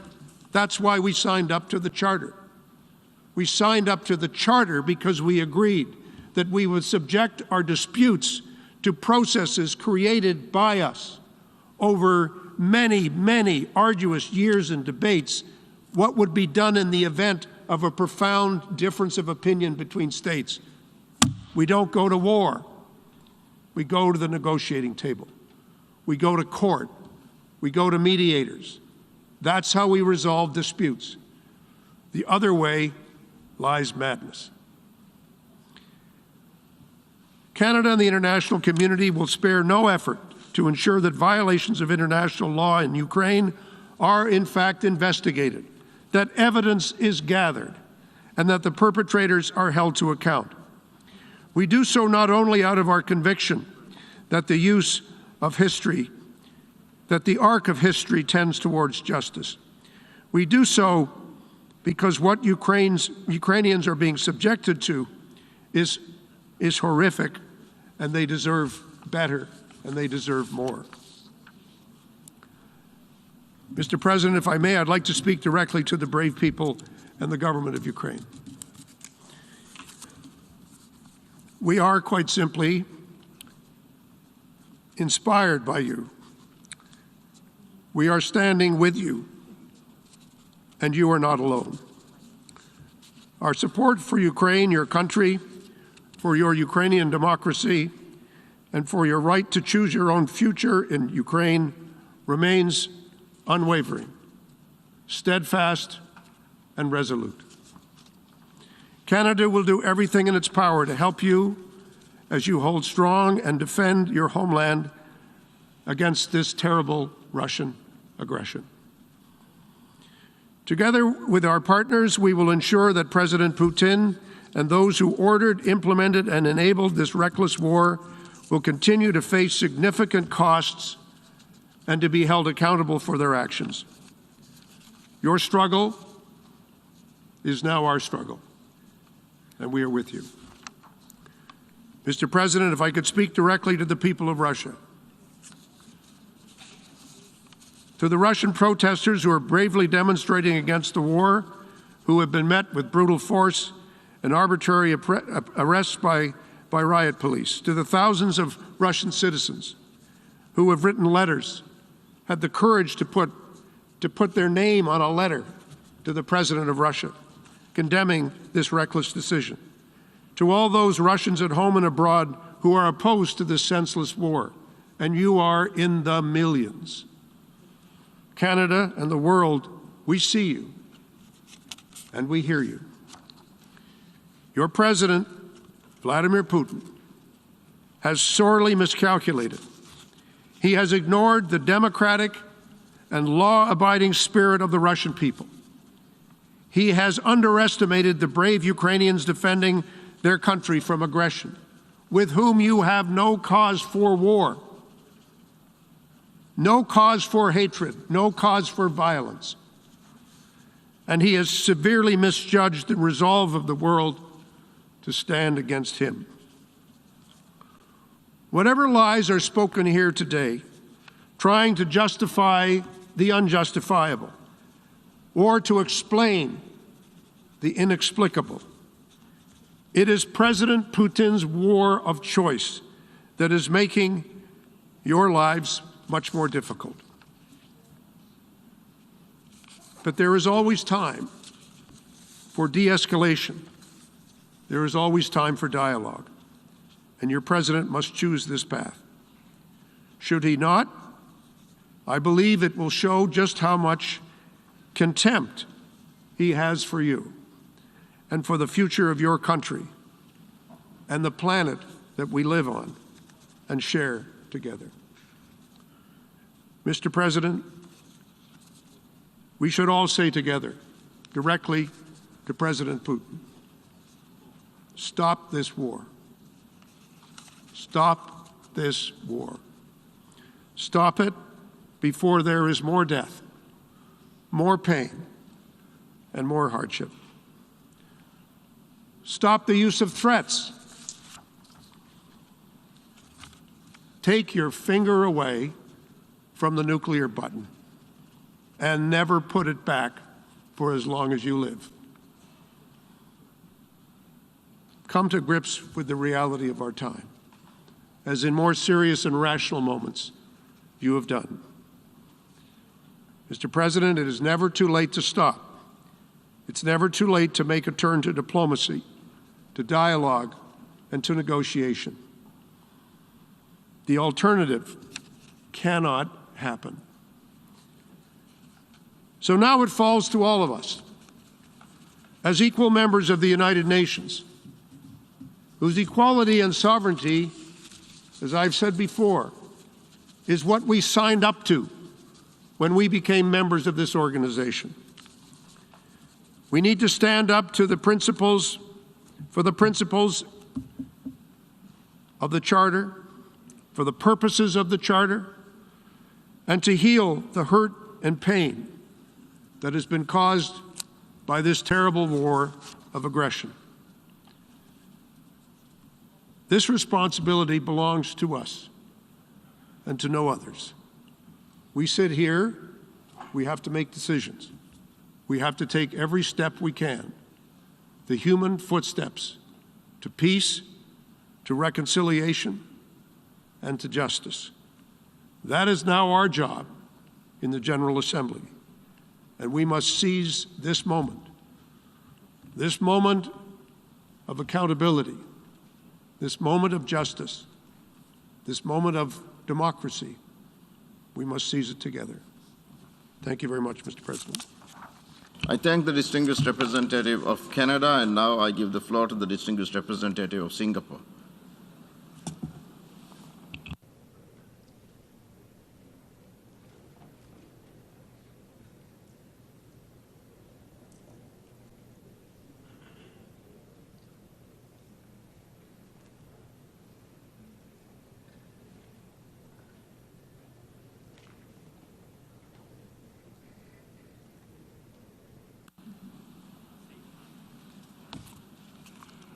Thank you very much, Mr. President. We are meeting today in a historic emergency special session because the UN Security Council was unfortunately unable to discharge its primary responsibility for the maintenance of international peace and security as a result of the veto cast by the Russian Federation, which is regrettable. We welcome the convening of this emergency special session as it allows all countries, especially the small countries, to raise their voice, to state their views, and to register their concerns in this universal organ of the United Nations.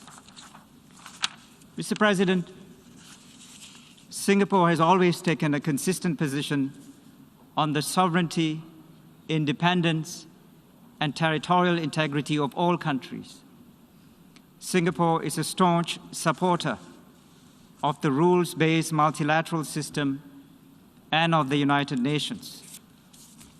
The unprovoked invasion of Ukraine by the Russian Federation is a clear and gross violation of the fundamental norms and of the fundamental norms of international law and of the UN Charter. The UN Charter prohibits the use of force and acts of aggression against another sovereign state. This is a matter of principle for all small states and a matter of fundamental importance to all members of the General Assembly. For a tiny city-state like Singapore, this is an existential issue. A world order where might is right, or the strong do what they can and the weak suffer what they must, would be profoundly inimical to the security and survival of small states. We cannot accept one country attacking another without justification, arguing that its independence was the result of, and I quote, historical errors and crazy decisions, unquote. We simply cannot accept such an argument. Such an argument and rationale would go against the internationally recognized legitimacy and territorial integrity of many countries, including Singapore. This is why Singapore condemns, in the strongest terms possible, any unprovoked invasion of a sovereign country under any pretext. We deplore the Russian Federation's special military operation against Ukraine, both its operation in the Donbas region and the broader land, air, and sea attacks across Ukraine, including on Kyiv, the capital city. We also note with great sadness and regret reports of the growing number of casualties and the loss of many innocent lives as a result of this unjustified attack and act of war. We have taken note of the UN Humanitarian and Emergency Relief Coordinator's comments about the scale of the humanitarian assistance required to help those affected, and we call for safe and unhindered access for humanitarian assistance to Ukraine and all those in need. Mr. President, we reiterate that the sovereignty, political independence, and territorial integrity of all countries, including Ukraine, must be respected within its internationally recognized borders. The Secretary General of the United Nations has stated that he considers the actions of the Russian Federation to be a violation of the territorial integrity and sovereignty of Ukraine and inconsistent with the principles of the Charter of the United Nations. We agree with the Secretary General entirely. Let me repeat, we agree with the Secretary General entirely, and we support his call for the Russian Federation to withdraw all its troops from the territory of Ukraine and for the responsible actors to immediately cease all hostilities and prioritize diplomacy to address all issues peacefully in accordance with the UN Charter and international law. We also support the good officers of the UN Secretary General to be deployed in any way possible to facilitate diplomatic contacts and negotiations. Mr. President, let me conclude by saying that the world is watching us as we meet today in the General Assembly. As members of the General Assembly, we have to act swiftly, firmly, and with unity of purpose. Singapore is one of the main co-sponsors of the draft resolution that has been tabled for adoption in this General Assembly. Singapore will not hesitate to vote yes on this draft resolution. Singapore will always vote to uphold the principles of the UN Charter and to uphold international law. And I would like to urge all members of the General Assembly to vote yes for this resolution. And distinguished delegates, this resolution is not about taking sides. It is about upholding international law and the principles of the UN Charter. The United Nations, distinguished delegates, is being tested today. It is important that all countries, especially the small states, send a clear signal that we are united for peace and we are united to defend the principles of the Charter and that we are united to uphold international law. I thank you for your attention. I thank the distinguished representative of Singapore. We have heard the last speaker in the debate on this item for this meeting. We shall hear the remaining speakers this afternoon. I would like to inform members that at 3 p.m. today, the General Assembly will first hold the 60th plenary meeting of the 76th regular session, as announced in the journal. This will be followed by the second plenary meeting of the 11th emergency special session, at which the debate on agenda item 5 will continue. The General Assembly has thus concluded this stage of its consideration of agenda item 5. The meeting is adjourned.